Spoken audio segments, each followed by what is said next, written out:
Clara Wind had always been overlooked because of her small size, but she never let it stop her. In early spring 1878, the sun barely rose over Dry Creek, New Mexico, when Clara stepped into the general store.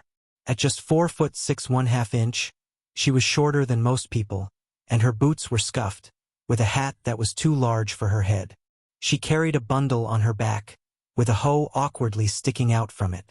The store was filled with murmurs, and a woman standing near the barrels whispered, "She's no bigger than a house cat." Another person snickered, saying, "And half as useful." Clara didn't flinch. She walked up to the counter, placing her items: corn seed, a piece of canvas, kindling, and the hoe on it.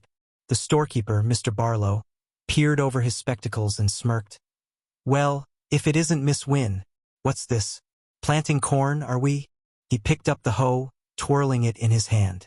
"Planning to dig graves for field mice or just practice burying sparrows?" The room erupted in laughter. Clara didn't waver, meeting his gaze with determination. "I'm planting corn on my land, Mr. Barlow." Mr. Barlow shook his head. "That rocky patch up north? Not even cactus wants it." Clara responded, "Then I'll grow something they don't expect." With a chuckle, he thumped the hoe on the counter. "This tool weighs half what you do." Clara took out every last cent she had and paid him. "It'll do," she said firmly. With the sack, hoe, and her pride, she left the store. The laughter followed her, but she didn't look back. Outside, the wind carried grit as she made her way to the wooden sidewalk. Suddenly, a shadow blocked her path. It was Thomas Keene, the son of the Hargrove family, who had once taken her in on a westward wagon train. They had abandoned her when she became too sick and too small to be of use. "Well, look who crawled out of the dirt," he said with his arms crossed, sneering. "Little Clara, didn't we leave you behind somewhere?" She tried to step past him, but he blocked her. "I hear you claimed land," he grinned. "Tell me, are you growing tumbleweeds? Or just trying to get eaten by coyotes?"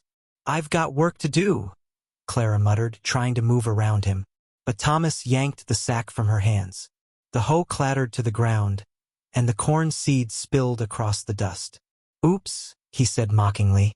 Clara lunged for her belongings, but Thomas shoved her aside with his boot. "This ain't a place for dolls, Clara. You'll be dead or married to an outlaw before the frost comes." He laughed loudly, but then the air shifted. A shadow moved from the ridge behind the store. Grey Wolf, a tall, lean man with braided hair and a carved necklace around his neck. He didn't speak at first.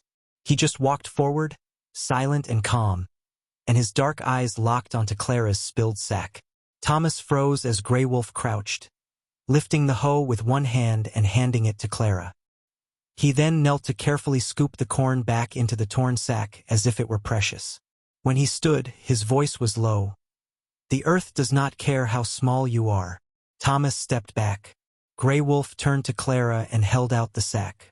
She took it, her fingers brushing his calloused palm. "Thank you," she whispered. He didn't respond. Instead, he knelt again and pulled something from his pouch. A single eagle feather bound in leather. He placed it gently by her feet before standing and walking back toward the ridge. His steps were quiet, blending with the earth. Clara stared after him, her heart racing. She didn't look at Thomas again. She picked up the feather, holding it carefully. The small token made her feel seen for the first time in a long while. Without saying anything, she adjusted the sack and the hoe over her shoulder and walked out of town, feeling more confident than when she entered. Later, Clara returned to her 20-acre claim, where she had a small lean-to made of warped boards and tarped canvas. The wind was fierce, clawing through the cracks in her shelter. She struggled with a crooked fence post, her small hands gripping the shovel, trying to dig into the rocky soil. She had just returned from town with supplies: seeds, a rusted hoe, wire, and wood scraps. She fought against the stubborn land, feeling the weight of each failed attempt. That night, it rained. A cold, steady desert rain that found every gap in her roof. Clara curled up on her cot, water dripping beside her, holding tightly to the quilt her mother had sewn for her. The quilt had once wrapped her in warmth, but now it felt like the only reminder of her lost family. Her mother had always told her, "You're little Clara, but the wind lifts what it does not crush, and you were made to fly." Yet, the wind only mocked her now, as she lay awake, struggling. The next morning, soaked and shivering, Clara stepped outside.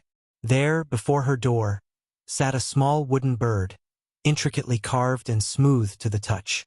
It was no bigger than her hand, with wings slightly spread and a tail curved as if catching the wind. At the base, 3 words were burned into the grain. "I saw you." Clara's breath caught in her throat. She picked up the bird, cradling it as if it were sacred. Despite the chill in the air, the wood felt warm in her hands. She glanced toward the distant ridge, where she always felt eyes upon her but saw nothing but mist. She didn't speak. Instead, she gently placed the bird inside her shelter and returned to work. 3 days later, a storm rolled in. Thunder rumbled, and Clara scrambled to reinforce the lean-to, climbing on a crate to tie the corner tighter. The wind tore the fabric from her hands, and she lost her footing, falling hard into the mud. Dazed and gasping, she looked up to see him again, Grey Wolf. He moved silently, like a shadow, his presence as solid as stone. Without a word, he grabbed the flapping tarp and anchored it with a rope. He reinforced the back wall with stacked wood. Clara rose slowly, clutching her arm. "Why are you here?" she asked, but he didn't answer right away. Instead, he turned and met her gaze. "You listen to the ground," he said calmly. "You do not fight it. That is worth keeping." Clara blinked, rain running down her face. "Did you carve the bird?" she asked. Grey Wolf nodded once. "It is called Tequata," he said. "A sparrow. Small, but it sings before the storm ends." Clara said nothing, watching him work. She returned inside, bringing him a canteen of water. He hesitated but then accepted it, taking one measured sip before returning it to her with a nod. "I am called Grey Wolf," he said. "Tashida." Clara nodded in return, offering her name. He turned to leave, but before disappearing into the rain, he paused. "Build your roots deep, Clara Sparrow," he said, "so they do not wash away." And then he was gone, leaving her with a strange sense of peace. The storm no longer felt as cruel. It had brought her something, perhaps a beginning. As the morning sun broke through the clouds, Clara continued her work, no longer feeling so small. The wind still howled through the cottonwoods, but now, Clara Wind was more than just a girl. She was someone who had been seen, someone who had begun to believe in herself. But the roof wouldn't come without trouble. The next day, as Clara collected water from the spring, she saw Amos Lang riding past the edge of her land. He didn't wave or nod. He just stared at her before turning his horse around and riding back toward Dry Creek. That night, Clara couldn't sleep. When she woke at dawn, her breath visible in the cold, she stepped outside the old lean-to and found something nailed to the weathered wood. A scrap of burlap scrawled with charcoal. "No white girl who loves engines is welcome." Clara stared at the message for a long time before tearing it down. The Grey Wolf arrived shortly after, carrying a fresh beam. When he saw her holding the note, he stopped. She handed it to him without a word. He read it, his expression unchanged, then walked to the fire pit. He struck a match and dropped the burlap into the flames, watching it burn. "Wood doesn't ask skin color," he said quietly. "It only asks whose hands built me." Clara looked at the half-framed cabin, the smooth pine, the bird carved into the beam. She looked back at the Grey Wolf. "I want to finish it," she said. He nodded. "Then we do." They returned to work, hammering silence into strength. The dust began to rise in the south, curling above the brush like smoke from a bad omen. Clara stepped down from the porch beam she had been sanding and shaded her eyes. 6 riders were coming from the south. Sheriff Beck was at the front, his badge gleaming, his mustache stiff as a broom handle. Behind him, a group of men rode on horseback. Clara felt the tension in the air, but she didn't stop working. Clara's hands ached from the previous day's work. Despite wrapping cloth around her fingers to shield them, they were raw. The fence she was building was hardly more than a symbolic boundary, just waist-high and barely functional. But it was hers, a mark of her effort. Then, she heard a noise from behind her. It wasn't the sound of hooves or boots. It was softer. She turned to see him, the gray wolf, carrying a bundle of pine logs on his shoulder like they were weightless. He stopped just shy of the stakes marking her boundary and tilted his head, gazing at the unfinished section of the fence. "This isn't strong enough," he remarked. Clara set her jaw firmly. "It's all I can manage." He regarded her for a moment before nodding. "Together, we'll make it better." Without waiting for her approval, he dropped the logs with a heavy thud and started setting the first one in place. Clara hesitated briefly, then grabbed her hammer. Side by side, they worked in a rhythm, their actions unspoken. He drove the stakes into the ground. She braced them, and he cut the rails while she measured the distance between them using her arms as a guide. By the time the sun climbed higher, Clara was panting, covered in sawdust. "You work too fast," she panted between breaths.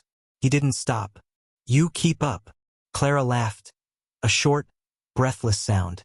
They paused under the sparse shade of a cottonwood. Clara sat on a low stump and sipped from her canteen, while the gray wolf crouched nearby, sharpening a hand axe with a riverstone. "I was taken once," he said suddenly. Clara blinked in surprise. "Taken?" He nodded. "Mission school, far south. They cut my hair, gave me a number instead of a name. Said my tongue was wrong. My gods were wrong. My ways were wrong." Clara frowned. "How old were you?" 10 summers, he replied. His gaze drifted toward the ridge. "I left after 2 of us escaped through a creek bed during winter. Walked 4 days to find my people again." Clara sat very still, feeling the weight of his words. "That must have been terrifying." "It was cold," he said simply. Clara studied his face, noting the calm, quiet strength in his features. "I never went to school," she said after a moment. "Not really. My father taught me to read before he died. After that, I had books and work. But people always looked at me like I was too small, useless. Pretty little thing, they'd say. No good for farming, no good for a man. Just a waste of space." "You are not," the gray wolf said without hesitation. Clara looked away, her voice soft. "Sometimes, I believed them." He stood and walked to his pack, then returned and knelt before her, holding a pair of gloves in his large hands. The gloves were made of soft deer hide, worn smooth, stitched by hand. He placed them gently in her lap. "Wood has splinters," he said quietly. "So does pride. Protect your hands. Both kinds."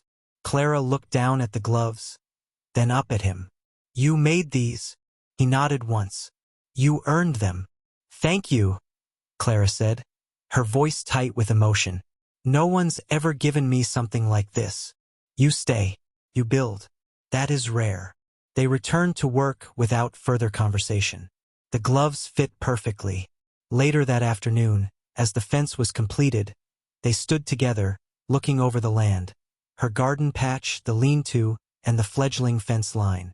"This won't last through winter," the gray wolf said, folding his arms. Clara's throat tightened. "I know." He turned toward her. "Let me build you a cabin." She blinked, confused. "A what?" He pointed toward the ridgeline. "There's good pine up there. Strong. I can bring it down, build real walls, a roof with weight. A fire that stays. A home to survive, not just to hide." Clara's heart thudded in her chest. "You want to build me a house?" He nodded. "Yes." Clara swallowed hard, unsure of what to say. "But if people in town find out—" "I don't ask them," he interrupted, his voice low but firm. "I ask you." Their eyes met, and she saw the sincerity in his steady gaze. Clara looked away for a moment, thinking about her lean-to, the quilt drying on the line, and her hands still holding the gloves he'd given her. "A home." She looked back at him. "I'll think about it." He didn't press her further. "I'll come when the moon is new. If you say yes, I'll bring the tools." Then he turned and walked back toward the ridge, his footsteps as quiet as mist over stone. Something had shifted in the air, though. It wasn't just survival anymore. There was the possibility of something more. The wind carried the fresh scent of pine. The next morning, as she worked alongside the gray wolf, she saw the cabin taking shape. Real walls, real angles, not just a shelter. He'd brought the logs himself. Thick ponderosa pine, stripped of bark and trimmed to fit. He showed her how to cut notches and set the beams so they interlocked at the corners, like fingers folded in prayer. No nails, he said. Wood doesn't like metal. It holds its own weight if cut right. Clara marveled at the precision of his movements. He worked with silence and certainty, as though he were speaking in a language only the trees could understand. She tried to keep up, measuring, sawing, dragging bark. Her arms ached, and her back screamed with exhaustion, but she kept going. Late that afternoon, as the sun bent westward, the gray wolf paused by the tallest post they had set. He pulled out his knife, and Clara watched, puzzled. He crouched beside the beam and began carving with slow, steady strokes. She stepped closer and saw the shape he was forming. A sparrow, its wings tucked, its eyes alert, carved right into the beam that would sit just above the door frame. "For luck?" Clara asked softly. The gray wolf looked at her. "So the roof knows who lives below it." Clara's throat caught. "Is that for me?" He nodded. She reached out and traced the carving with her fingertips. "Thank you." He stepped back and gestured toward the ridge. "Tomorrow we raise the roof." Keen brothers Amos Lang and 3 other men, whose faces were contorted into scowls, stood nearby. Gray Wolf, standing beside the wood pile, was quietly splitting logs with a steady rhythm. He paused as the horses neared, holding his axe in one hand, but lowering it slightly. Sheriff Beck called out, stopping about 10 paces from the half-finished cabin. "We need to talk," he said. Clara walked to the edge of the clearing, keeping her back straight despite the pounding of her heart. "What is it, Sheriff?" she asked. Beck glanced at Grey Wolf, then back at Clara. "There's been a report of stolen horses from the Jenkins Ranch. 4 horses have gone missing since last week. Witnesses say they saw a tall Indian riding down the southern trail, and the description matches this one." Clara replied calmly. "He's been here every day, building my home." "Are you sure?" Beck's eyes narrowed, his suspicion rising. "You vouch for him?" "I do," Clara said firmly. "He's on my land. That cabin is being built on my claim. Everything he's done here, he's done with my permission." A murmur rippled through the men behind the sheriff, and someone spat in the dirt. Beck looked past Clara at Grey Wolf. "Step down from that axe, son. We don't want any trouble." Grey Wolf met his gaze steadily, unflinching, but he set the axe down slowly, deliberately. "You got any proof he didn't take those horses?" Beck asked. Clara, unfazed, responded, "You got any proof he did?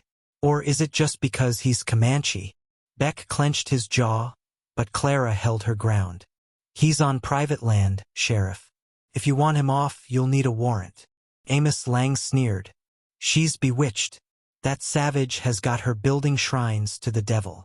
"That savage built me a home stronger than any man in this town could offer," Clara snapped. For a moment, silence settled like dust, but the sound of hooves soon echoed again as another rider approached.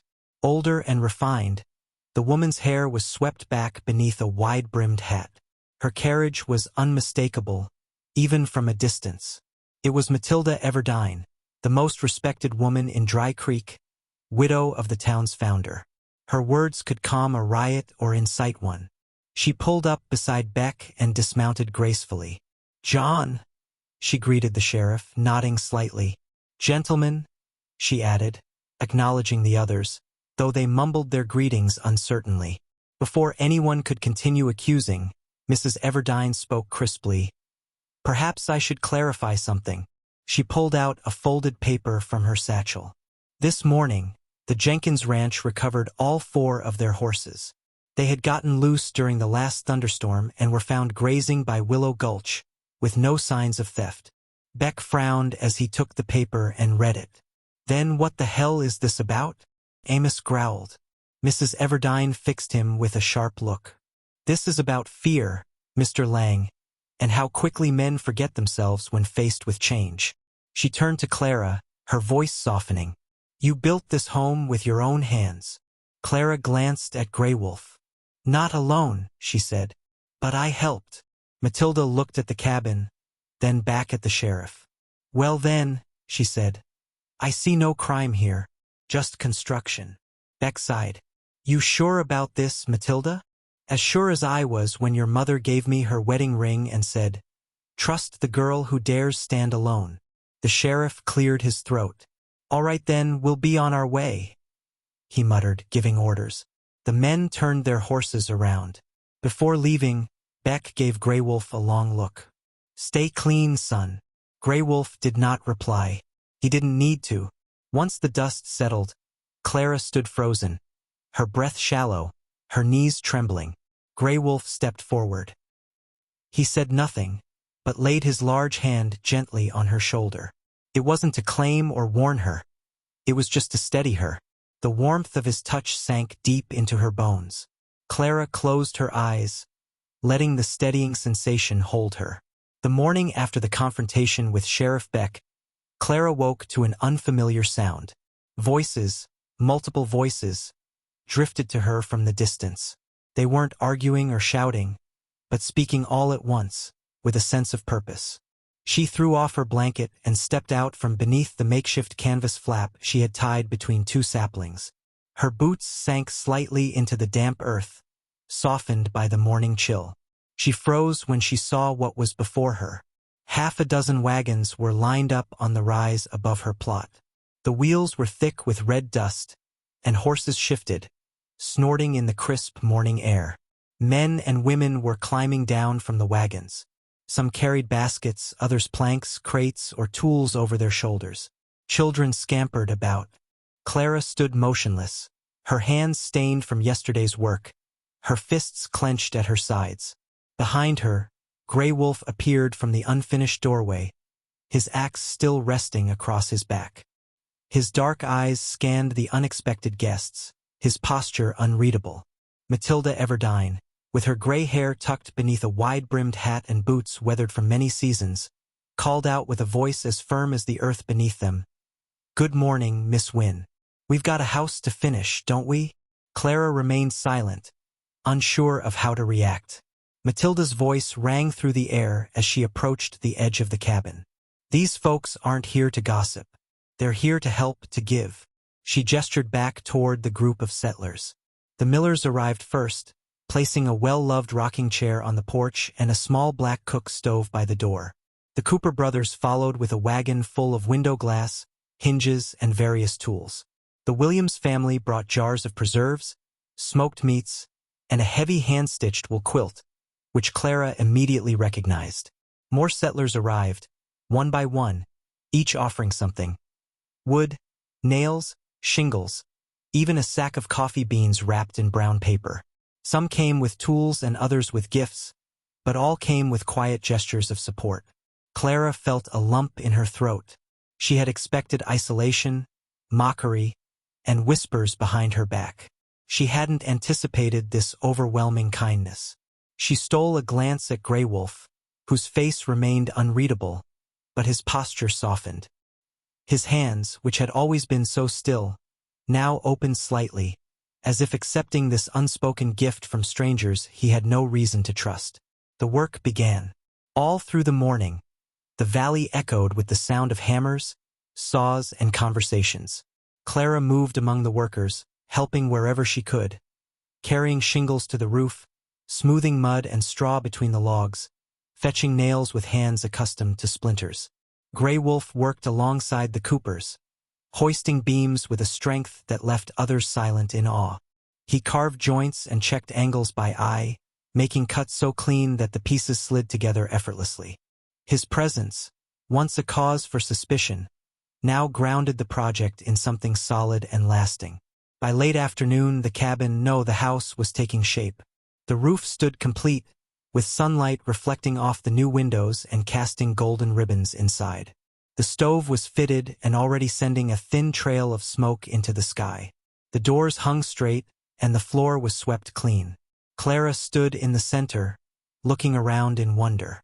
It was bigger than she'd imagined, warmer, more real.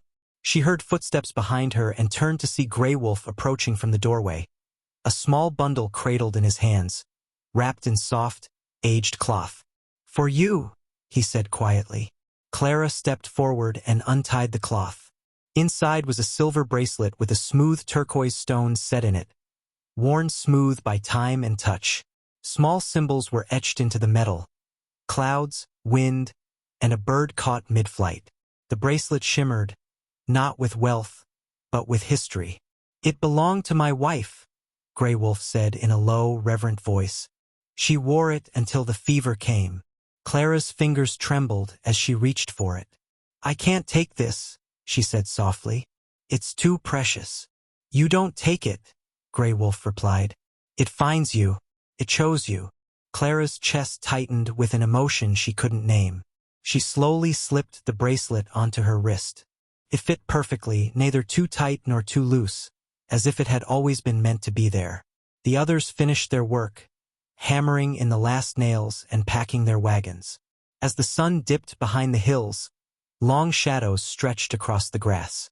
One by one, the neighbors left, leaving behind gifts, handshakes, and soft promises to return. Matilda Everdine was the last to leave. "You've made something real here," she said, her gaze on Clara. Then she turned to Grey Wolf. "And you've kept your promise."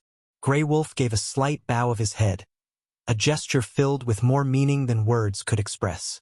When silence finally returned to the foothills, Clara sat on the porch step, the bracelet catching the fading sunlight. Grey Wolf stood beside her, watching the sun sink below the horizon. For the first time since she had arrived in Dry Creek, Clara did not wonder where she could go next. She knew she was already home. As the full moon set and the first light of dawn crept across the foothills, Grey Wolf stood in front of the cabin, the still morning air filled with anticipation. In his hand, the silver bracelet glinted, a promise and a question. "I must go," he said, his voice steady. "The council must know who you are and why you matter. I will leave now. In 7 days, if you still wear the bracelet, we begin again." Clara's throat tightened, her heart full of hope. She reached up to adjust the bracelet, her voice calm though her heart raced. "I will wear it," she said, her words certain. "I will be here." Grey Wolf nodded in gratitude, his dark eyes meeting hers for a long moment. He mounted his horse, turned once more to face her, and rode northward into the rising sun. After he left, a heavy silence settled over the cabin, a void that words couldn't fill. Clara walked inside and touched the silver doorframe, where his palm had left its mark, felt warm, filled with strength. The next day, Clara walked into Dry Creek and found Reverend Miller at the small white church behind the general store. Sunlight filtered through the stained glass windows, and dust motes danced in the air. "Reverend," she said softly, her voice careful, "I need your help." He looked up from his desk, his glasses perched on his nose. "Miss Wynne, what troubles you?"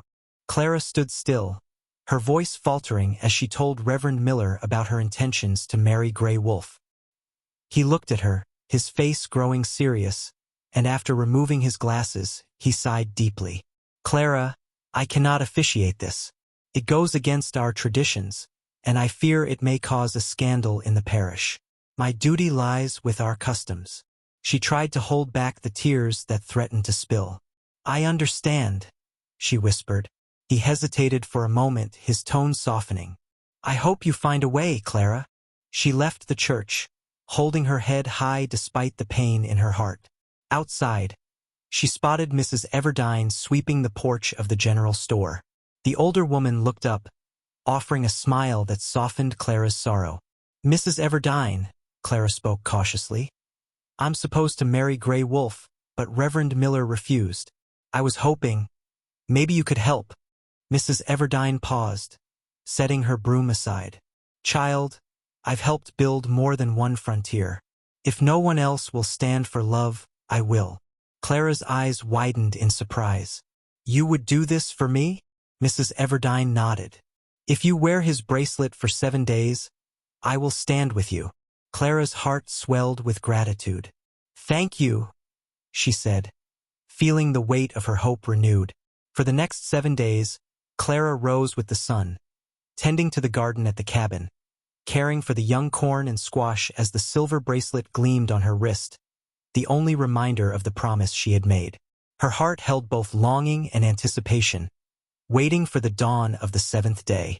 When Grey Wolf returned, his horse making its way slowly along the rough path to the cabin, Clara stood on the porch, the bracelet still around her wrist. As he dismounted, he approached without hesitation, his eyes locking onto hers. It's still there, he whispered. Clara held out her arm, and he gently fastened his gaze on her eyes, deep and unwavering. Without a word, he pulled her into his arms. Together, they walked up the rocky slope behind the cabin, where Grey Wolf led her to a flat rock overlooking the foothills. The wind rustled through the pine trees, and he knelt carefully, pulling a pouch from his belt. This is a Comanche ceremony, he explained as he unwrapped a small bundle of sacred paints and feathers. He painted 2 lines on her cheek, red clay for life, black soot for protection, and then did the same for himself. They exchanged necklaces braided from sinew and bone, and Grey Wolf spoke in his language, making promises to walk together, honoring the earth, the sky, and each other. Clara, though unfamiliar with his words, repeated, awkward but earnest. At the end of the ceremony, Grey Wolf raised his arm to the sky, calling upon all spirits to bear witness. They touched foreheads in a quiet vow exchanged beneath the attentive sky. As they walked into Dry Creek later that day, the town fell silent. Some people watched from behind curtains, others nodded in respect, but no one spoke as they passed. Mrs. Everdine waited at the door of her home, where the room was filled with simple decorations, wildflowers, chairs arranged in a circle, and a small wooden lectern. Clara stood beside Grey Wolf as Mrs. Everdine read aloud words of love, acceptance, and partnership. An unofficial ceremony, but one filled with heartfelt meaning. When she finished, Mrs. Everdine clasped their hands together.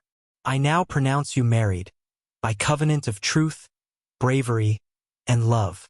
Clara's eyes filled with tears, and she hugged Mrs. Everdine before Grey Wolf took her hands. As dusk settled over the cabin, the light from the glass windows cast a soft glow on the freshly nailed boards inside.